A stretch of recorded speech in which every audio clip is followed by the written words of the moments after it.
there. Okay, so like I believe that games are won and lost in the neutral zone. I believe that a lot because that's you can have a lot of turnovers and transitions and stuff like that. So being a good guy, and I know it's not sexy at all, right? But being a good neutral zone guy, that's either through your back checking or through defending. So the key, and this is the same principle in the offensive zone, is like as you defend in the offensive zone and neutral zone, is that you're on top of the puck. Okay, so for example, let's say it's a D to D. Doesn't I'm just giving one example. The puck goes over to this D. What you want to make sure, so if they have their, I'll just put them as X's, like something like this. If we have too many guys, like we want to be above the puck or above their player, so we got to make sure that if that puck comes loose, we have guys on top of them to defend. If they get behind you, then it's one quick pass. So one of the things that I always talked about is I learned this. I didn't learn this until much later. Is I used to go down the ice really, really hard. Let's say take this guy because no one said anything. Right? I'm already in junior. And I go at this guy and he would wait, and he'd either throw it across or send it here, and I'd go hard, right? So what your goal should be is to keep the puck. Somehow get this guy to keep the puck to the outside and force him up outside the dots. That should be your number one goal. So if I'm the first guy in the neutral zone, this is where instead of going directly at him, where I give him options to go this way or that way, if I can go in patiently and actually get my stick in this lane and then start steering him, he has no choice but to come up here or make that play. Does that make sense? Yep. So that just made my job easier. And now if he gets moving up the ice, then I can, I start following up, and then we got guys that can take him to the outside. Mm-hmm. Does that make sense? Yep. So it's like, now that's not every system, obviously, and I'm not talking systems here. I'm just talking a principle. So if there's two guys, then it's kind of the same thing. You're staying on top of the puck, but what you always want to do is your body position is get on top of the puck or on top of the players, and then it's more reaction. You steer and react, right? So like if the puck, you got two guys here, we're X's now. It's like same thing. If this guy's got the puck, then I want to just take an inside lane to steer him out. That's the principles of a neutral zone, because the guys are not as dangerous on the outside, and they're a heck of a lot more dangerous on the inside. So you're in shooting areas, right? There's more options, the more of the middle of the ice that you give them. Yeah. So principles. Whole goal is you're trying to keep guys outside. Yeah. Okay. That would be the same as a forechecking and the offensive so then zone. If we go, let's say we're now transitioning into the offensive zone. Yeah. So maybe want to start from the neutral zone. So like if we have the puck now in the neutral zone and I'm a winger. We have hang on. I want to just do one more thing in the neutral zone. Specifically, so one more thing in the neutral zone specifically to a right winger, more or less. So if I'm a right winger and I this is where you have to read a little bit. So I'm a right winger, and let's say my centerman is steering a guy, the D, whatever this D. So let's say it goes to this D, and this guy's steering him out. Then I just have to have my patience. Like I got to look at where is the X on the other team, like stay above him, not behind him, or inside, like so the defensive side of him, so that if he does move it up, it's a couple quick things rather than steering to the middle.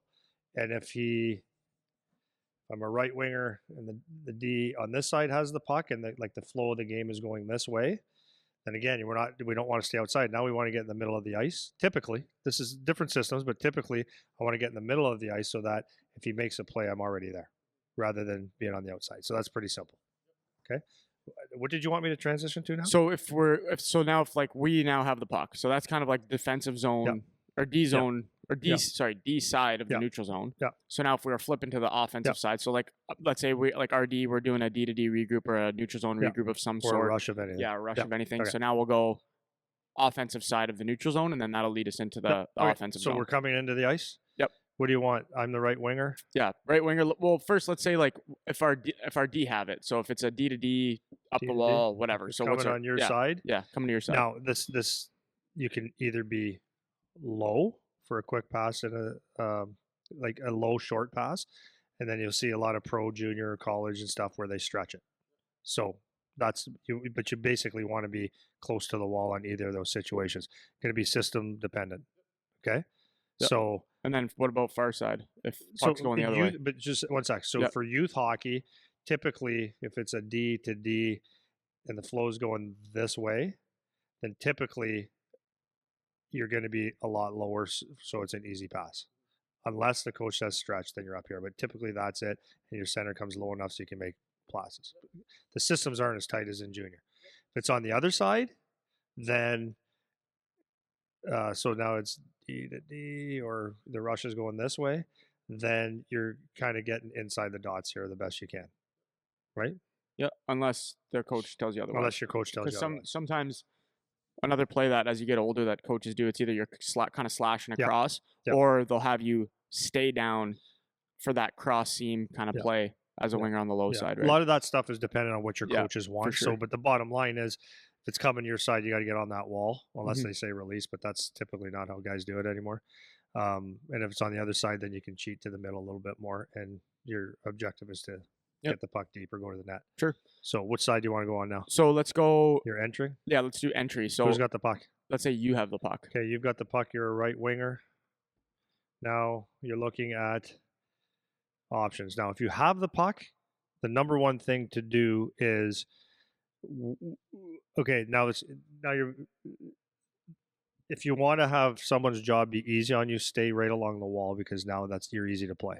Okay, that doesn't mean you can never do it, but when you do have the puck, what you do want to do is kind of if you can get closer to the dots, if you're carrying it, if you can get closer to the dots, and what that does is gives you options inside, outside, Mhm. and chips Okay, and all that kind pause. of stuff. So this I want to just point this out. So when we were talking about the defensive side of the puck, this is why it's important that you understand the defensive game and you understand different positions. Because if you're playing defensively, what we've been saying this whole time is you're trying to keep guys to the outside, you're trying to eliminate time and space, you want to keep them outside the dots. Now we're flipping the page, we're talking about offense, and we're saying you want to get to the dots so that you have more options and more time and space. So this is where it's smart for you to understand flip the page. the defender is trying to keep you to the outside. So you don't want to play into what they want because it's easy. If you're along the wall, you have no time, you have no space, you have no options. Easy to seal you off. So that's why it's important. You can say, oh, okay, I know the D are trying to get me to stay on the outside if they know how to play defense, right? So if you get yourself closer to the middle, now you can go either way, you can make plays and you have options. Yeah. Well, and just so as you said that, so one of the clips of that we did the other day with that guy is he had the puck, the right winger, he was coming in, and he had some pretty good speed, and there was the D and another player. Okay, so this is like real simple. Like you actually can't go to the middle right now if there's pressure there, so you have to keep it to the outside. So one of the golden rules of hockey is you don't try to do too much at the blue line. So if you don't have that play, what he tried to do is tried to beat them, and then guess what happened? Turnover. Well, yeah, 99% of the times. Now he's back checking, right? So now this is just understanding hockey. If the D's really up on you, you don't have the speed to beat them, or you do, or whatever, and you have more pressure, then what I was telling him is that a simple play like that is you just chip it, soft chip it, or read if you got someone with you. Well, that could be a pass, but read if you have someone with you to get it a little deeper that he can get it, or you chip it so that you can get it. Mm-hmm. So you just don't want to play at this blue line, and then your defensive zone either. You don't want to do any stick handling here either. Yeah. You want to either get it out or make a play or chip it out. So it's just safe hockey. Yeah.